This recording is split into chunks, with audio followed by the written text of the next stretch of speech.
Now, Adem Somyurek, will you act to expel him from the Labor Party? Well, that wouldn't be a matter for me. Well, what do you think should be done? Well, look, I think what should have been done is what's been done. If a member of my staff, we agree there's a big line crossed here. I mean, it's one thing to shout and carry on, have a tantrum and kick the chair across the room, which I've done. It's another thing to lay hands on a staff member. That's crossing a big line, isn't it? Oh, I think that's right. Absolutely. If a member of my staff did that, they wouldn't have a job. Why should this man be in Parliament?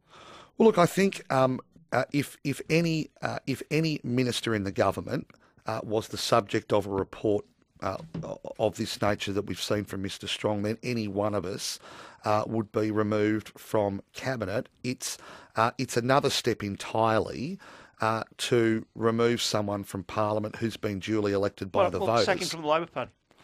Well, as I say, that's not a matter for me, and I think it is fair to say, despite all of us agreeing that the conduct outlined in this report is totally inappropriate, that being removed from cabinet and being forced to the backbench is a substantial penalty. In the Premier's judgment, the appropriate one, and I agree with that. So a member of my staff does it. I move them to drive.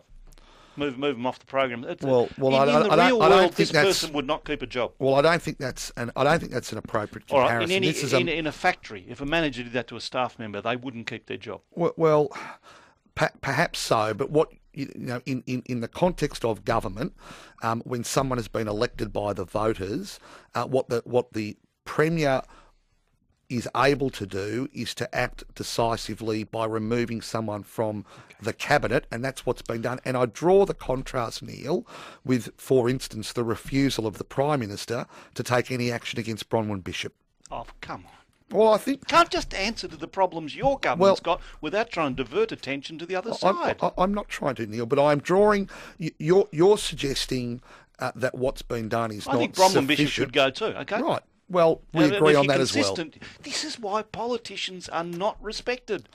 Not you personally, but the political process that says, yeah, you can do that, but it's all right, we'll look after you. Here's a nice, comfortable job with a couple $100,000 a year. But that's not what's occurred, Neil. I mean, how much do you get paid for the next 6 years? The bloke's been made to resign from cabinet and go to the backbench, which in a system of elected representative democracy is the most substantial penalty that you can impose.